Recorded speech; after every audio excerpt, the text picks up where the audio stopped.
ایک ٹیلی vision channel کو دیے گئے انٹرویو میں پی ایم مودی نے مسلمانوں سے متعلق جو باتیں کہی ہیں ان پر گفتگو کرنے کے لیے آج اسٹوڈیو میں موجود ہیں ہمارے خصوصی مہمان ڈاکٹر خواجہ افتخار احمد صاحب، جو مسلم معاملات اور انٹرفیتھ ہارمنی فاؤنڈیشن کے بانی اور سربراہ ہیں۔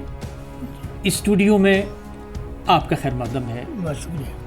وزیر اعظم مودی نے، حالانکہ الیکشن چل رہا ہے، الیکشن کے درمیان اپنی تقریر میں کے دوران وہ کہتے ہی رہتے ہیں، خاص طور سے ابھی ایک چینل کے انٹرویو میں انہوں نے کہا کہ آج کے وقت میں، آج کے حالات میں مسلمان ارریلیونٹ ہو کر رہ گیا ہے، یعنی مسلمان بکھرا ہوا سا ہے، کوئی خاص سماجی معاملات یا اپنے مسائل سے اس کی مطابقت نہیں ہے، کوئی کچھ کہتا ہے، کوئی کچھ کہتا ہے، نہ وہ اپنے مستقبل کے بارے میں سوچتا ہے اور نہ اس کو کرنا کیا ہے اس بارے میں سوچتا ہے، نہ اپنے بچوں کے بارے میں، اور نہ اس نے کوئی ایسا موقف اختیار کیا ہوا ہے جو یہ لگے کہ اس کے مسائل میں یکسانیت ہے۔ تو وزیر اعظم کے اس بیان کو آپ کس نظر سے دیکھتے ہیں؟ عبداللہ صاحب، سب سے پہلے تو میں ایک بڑی بنیادی بات آج کہنے لگا ہوں آپ کے چینل سے۔ 2014 میں مودی جی ہندوستان کے وزیر اعظم بنے۔ بھارتیہ جنتا پارٹی پہلی مرتبہ ایک واضح اکثریت کے ساتھ حکومت بناتی ہے۔ اس 2014 کے الیکشن میں ہندوستان کے مسلمانوں نے، کیونکہ اس وقت کانگریس کے خلاف ماحول تھا، بہت سارے اسکینڈلز چل رہے تھے، مسلم مسائل میں بھی مسلمانوں کو بڑی واضح شکایات تھی، اور مودی جی نے اپنے تقریروں سے، اپنی عمل سے، اپنے ایجنڈے سے، اپنی گفتگو سے ایک ایسا ماحول ملک میں بنایا کہ جس میں ہندوستان میں کی جتنی بھی وحدتیں ہیں، جتنے بھی ہمارے ہاں لوگ اور سمدائے رہتے ہیں، سب کو کچھ نہ کچھ ایسا دکھنے لگا جس سے کہ ان کے اندر ان کی دلچسپی بن جائے اور بڑھ جائے۔ اس کا نتیجہ عبداللہ صاحب یہ نکلا کہ 2014 میں ہندوستان کے مسلمانوں نے بھی ایک بڑی تعداد نے بھاجپا کو ووٹ دیا۔ دراصل وہ ووٹ بھاجپا کا بعد میں تھا، مودی جی کا ذاتی ووٹ پہلے تھا، کیونکہ قیادت ان کی طے تھی اور یہ ڈکلیئر ہو چکا تھا کہ اگلے وزیر اعظم اگر بی جے پی اکثریت میں آتی ہے تو نریندر مودی جی ہوں گے۔ جو بات میں کہنے لگا ہوں وہ یہ ہے کہ ہم ایک کمیونٹی کی حیثیت سے وقت پر جو پڑھنا چاہیے وہ پڑھتے نہیں، جو کہنا چاہیے وہ کہتے نہیں، جو موقف، جو اسٹینڈ لینا چاہیے وہ لیتے نہیں۔ ہمارا جو جینیس ہے اس میں زیادہ وقت ہمارا کیڑے نکالنے میں، کرٹیسزم میں، کنڈیمنیشن میں، بلیم گیم میں، کانسپریسی تھیوری میں، اور سب سے بڑی بدقسمتی یہ ہے کہ اگر یہ سوچ ہماری کمیونٹی کی ذاتی اور اپنی ہو تو میں سمجھ سکتا ہوں، لیکن یہ پڑھائی بھی سوچ ہے۔ میں ہندوستان کے مسلم لیڈر سے آج یہ سوال کرنا چاہتا ہوں اور اپنی عوام سے بھی یہ سوال کرنا چاہتا ہوں، اس سے پہلے کہ میں آپ کے سوال کا صحیح اور اصل جواب دوں، کہ بھائی کب تک یہ جو عقل اللہ نے تم کو دی ہے، آنکھیں تمہیں دی ہے، کان تمہیں دیے ہیں، سوچنے کی، سمجھنے کی، ادراک کی، انفرنس کی کیا صلاحیت تمہیں دی ہے، اس کا استعمال ہم کب کرنا شروع کریں گے؟ دوسروں کی پڑھائی بھی پٹی کب تک اس سبق کو ہم گاتے رہیں گے؟ عقل یہ کہتی ہے، اور میں کیونکہ دین کا بھی طالب علم ہوں، قرآن یہ کہتا ہے، اللہ تبارک و تعالیٰ یہ کہتے ہیں کہ کسی کے کہنے سے کسی کے بارے میں رائے قائم مت کرو، ہر بات کی خود تصدیق کرو اور خود تحقیق کرو، اور اگر اس کو تم پاؤ کہ وہ قابل یقین ہے تو اس پہ یقین کرو۔ اب وہ جو بات میں کہہ رہا ہوں، جی ہندوستان کا مسلمان مودی جی کو سمجھنے میں چوک کر گیا. وہ 2002 ہی گاتا رہا، آج بھی اسے گا رہا ہے. اس نے یہ نہیں دیکھا کہ 2002 کے بعد آج 2024 سے 22 سال گزر گئے، گجرات میں دنگے کی دال نہیں ہے. جی کیا یہ لمحہ فکریہ نہیں ہے؟ کیا اس طرح نہیں سوچنا چاہیے؟ میں صرف یہ کہنا چاہتا ہوں کہ وزیر اعظم نے اس وقت جو یہ انٹرویو دیا ہے، اب اس میں بھی کئی لوگ کیڑے نکال لیں گے کہ الیکشن کے زمانے میں ووٹ لینے کے لیے. ارے بھائی، ووٹ آپ پوری طاقت لگائے ہوئے ہیں کہ مودی کو ہارنا چاہیے، بھاجپا کو ہارنا چاہیے. پہلے بھی لگائی، اس سے پہلے بھی لگائی، اور آج بھی کوئی ماحول میں بہت بنیادی تبدیلی کم سے کم میں تو نہیں دیکھ رہا جی معذرت کے ساتھ. تو یہ جو بات ہے، یہ جو دلیل ہے کہ ووٹ کی وجہ سے، تو بھائی ووٹ تو آپ دے کہاں رہے ہیں، اور جو دے رہا ہے وہ اپنی عقل سے اور فہم سے پہلے بھی دے رہا تھا، آج بھی دے رہا ہے اور کل بھی دے گا. تو اس لیے بنیادی سوال یہ ہے کہ وزیر اعظم نے جی 2019 میں، عبداللہ صاحب میں آپ کو پیچھے لے جا رہا ہوں، جب اور بھاری اکثریت سے بھارتیہ جنتا پارٹی جیت کر آئی اور پہلا اجلاس کیا لوک سبھا کے ممبرز کا پردھان منتری جی نے، جس کو ایڈریس کیا، اس میں اس سے پہلے تھا سب کا ساتھ، سب کا وکاس. اس میں انہوں نے کیا اضافہ کیا؟ سب کا وشواس.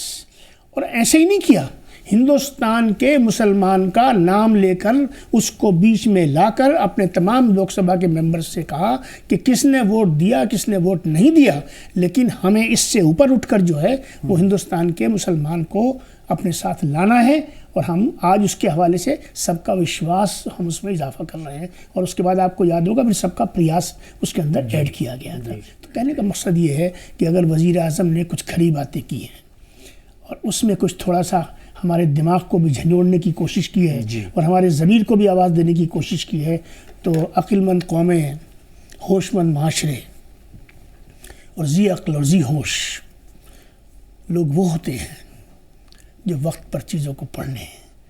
کون کہہ رہا ہے؟ یہ کوئی عام آدمی نہیں کہہ رہا، یہ ہندوستان کا وزیر اعظم 140 کروڑ ہندوستانیوں کی نمائندہ مستند الیکٹڈ لیجیٹیمیٹ آواز کہہ رہی ہے. خیر مکتب ہونا چاہیے. میں اس انٹرویو کے ایک ایک لفظ کا جو نہ صرف انہوں نے مسلمانوں کے حوالے سے کیا، نہیں اس کا تو کرتا ہی ہوں، لیکن اس کے علاوہ بھی جتنے بھی بندو ان کے نیشنل ایشوز کو لے کر بھی انہوں نے جس طریقے سے چیزوں کو سامنے رکھا ہے، میں ان سب کا بھی بالکل کھلے دل سے، کوئی لاگ لپیٹ کے بنا اس کا دل سے خیر مقدم کرتا ہوں. جی خواجہ صاحب، ایک بہت اہم سوال اٹھتا ہے یہاں پر کہ ہندوستان کے سارے مسلمان، یعنی 100% مسلمان، نہ بی جے پی کے خلاف ہے اور نہ پی ایم مودی کے خلاف. جہاں تک میں سمجھتا ہوں 100% نہیں ہے، ہوں گے جو بھی کچھ ہیں. تو کانگریس نے، ان کا کہنا یہ ہے، جو انٹرویو میں انہوں نے کہا ہے کہ کانگریس نے جو اسکیمیں مسلمانوں کے لیے لاگو کی، اس سے اگر مسلمانوں کو فائدہ ہوتا ہے یا ان تک وہ پوری طرح پہنچتی تو آج پسماندگی کی یہ حالت نہیں ہوتی. بی جے پی نے جو اسکیمیں بنائیں وہ سبھی لوگوں کے لیے بنائیں اور اس سے مسلمانوں کو بھی فائدہ ہوا. یہاں ایک بات اور میں اس میں جوڑتا چلوں کہ خاص طور سے گجرات، مہاراشٹر، یہاں کے بوہرا مسلمان، کتنے ان کے ترقیاتی پروجیکٹ چل رہے ہیں، اور وہ لوگ ہر کام کے لیے پی ایم مودی یا پی ایم ہاؤس یا حکومت کے ان اہم اداروں کی طرف رخ کرتے ہیں اور اس میں فائدہ اٹھاتے ہیں اور ان کی سرگرمیاں جاری ہیں. اس سلسلے میں آپ کا کیا؟ دیکھیے، آپ نے 3 نکات اٹھائے. جی، پہلے سوال کا تعلق جو ہے وہ اس بات سے ہے کہ 100% مسلمان کسی بھی سیاسی جماعت کے اور کسی بھی سیاسی شخصیت کے کبھی بھی جی نہ حامی رہے ہیں نہ مخالف رہے ہیں. ایک بڑی تعداد موافقت میں آتی ہے اور ایک اچھا بھلا طبقہ جو ہے وہ مخالفت میں رہتا ہے. تو اس چیز کو خالی بی جے پی پہ چسپا کرنا کہ 100% مسلمان بی جے پی مخالف ہے یا 100% مسلمان بی جے پی حامی ہے، یہ ایک فیکچولی انکریکٹ اسٹیٹمنٹ ہے. کریکٹ اسٹیٹمنٹ یہ ہے کہ بھارتیہ جنتا پارٹی کے ساتھ، میں ناظرین کو یاد دلاتا ہوں، 1977 سے پہلے جب جن سنگھ تھی جی دہلی میں، اس زمانے میں جن سنگھ بہت زیادہ پھیلی پورے ہندوستان میں نہیں تھی، اس کے پاکٹس تھے جگہ جگہ. دہلی کے اندر امداد صابری، انور علی دہلوی، اکرم قادری، یہ تین کارپوریٹرز جو ہیں، امداد صابری عالم دین تھے، جی جی جی اور وہ عالم دین تھے جن کی جامع مسجد جمعے کو جمعہ کی نماز کے بعد خاص طور سے تقریر ہوتی تھی اور ہزاروں لوگ بیٹھ کے اس کو سنا کرتے تھے. تو جن سنگھ کے ساتھ بھی مسلمان رہا. جب جنتا پارٹی بنی تو یاد کریے کہ جامع مسجد کی سیڑھیوں پر اٹل بہاری واجپئی اور لال کرشن اڈوانی اس سیڑھیوں پر آئے، اور مایا پوری سے چل کے پیدل لوگ آئے تھے اس وقت، اور ایک ہندوستان کے اندر ایک سوشل گرین ریولوشن آیا تھا اور ہندو مسلمان ختم ہو گئی تھی. اور اس وقت بھارتیہ جنتا پارٹی کے جو کینڈیڈیٹس کھڑے تھے جنتا پارٹی کے بینر پر، مسلمانوں نے ان کو بالکل اسی طاقت سے اور اسی جذبے سے ووٹ دیا، ان کی حمایت کی، جیسے کہ انہوں نے کسی بھی دوسری جماعت کا لوگوں کو حمایت انہوں نے دی.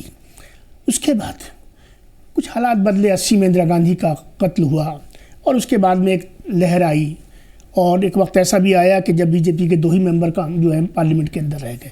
لیکن اس کے بعد یہ سفر بڑھتا چلا گیا. جی یہ ایک اسٹیبلش فیکٹ ہے کہ 6% 7% مسلمانوں کا ووٹ ملتا ہے. میں یہ کہنا چاہتا ہوں کہ اگر صرف 7% کی ہم بات کر لیں تو 3 اور 4% سے تو پورے رزلٹ بدل جاتے ہیں عبداللہ صاحب. تو یہ کہنا، چاہے وہ کوئی ادھر سے کہے چاہے ادھر سے کہے کہ مسلمان بی جے پی کو ووٹ نہیں دیتا، مسلمان بی جے پی کو ووٹ دیتا ہے، یہ بات صحیح ہے. اور میں صحیح بات کو ہمیشہ کہنے میں مجھے کبھی کوئی دقت نہیں ہوتی.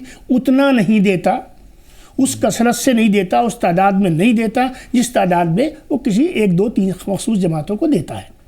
یہ ایک حقیقت ہے. تو یہ بات کہ ہم مسلمان مخالف ہے یا موافق ہے، میں سمجھتا ہوں اس کا جواب آپ کو میں نے دے دیا.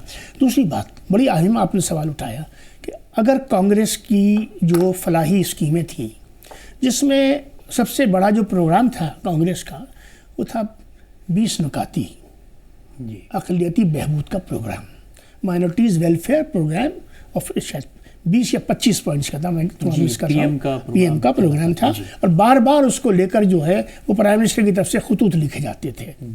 اور اس کے علاوہ بھی بہت ساری اسکیموں کا ذکر ہوتا ہے، بہت ساری باتوں کا ذکر ہوتا ہے. وائس پریزیڈنٹ بنے تو پرائم منسٹر، پریزیڈنٹ بنے، چیف منسٹر بنے، گورنر بنے، یہ سب ٹھیک ہے. لیکن وہ high power committee, Sachar committee, جو جسٹس راجندر سچر کی ماتحت بنائی گئی اور جس کی جو سرپرستی اور صدارت تھی وہ پرائم منسٹر کے پاس خود تھی، اس نے کیا کہا؟ اس رپورٹ نے یہ ہندوستان کے مسلمان کے گلے میں پٹا ڈال دیا کہ ہم ہندوستان کی سب سے بڑی سیکولر سیاسی جماعت، ہندوستان کے مسلمانوں کی ہمدردی کا دم بھرنے والی جماعت اور ہندوستان کے مسلمان کو کندھے پر بٹھا کر رکھنے والی جماعت، ہم نے اپنا حق ادا کر دیا. اور یہ رپورٹ اس حق کا سب سے بڑا ثبوت ہے. اور ثبوت یہ ہے دوستو کہ ہم نے ہندوستان کی تمام اکائیوں میں آپ کو صدر تو بنا دیے مگر زمین کے اندر دھکیل دیا آپ نے. موسٹ بیکورڈ، یعنی جس کو کہیں گے انگریزی میں کہیں کہ the worst of the worst, اس سطح پہ آپ لے آئے. تو اس پر یہ باتیں کرنا، لیکن یہ ایک سچائی ہے کہ پردھان منتری مودی جی کے زمانے میں ڈیجیٹلائزیشن ہوا. راجیو گاندھی نے خود کہا تھا 1 روپیہ دیتے ہیں 10 پیسے پہنچتے ہیں. یہ میں تو نہیں کہہ رہا. آج 1 روپیہ کا 1 روپیہ پہنچ رہا ہے. اگر 500 روپے مہینے کی اسکیم ہے تو 500 روپے کھاتے میں پہنچ رہے ہیں.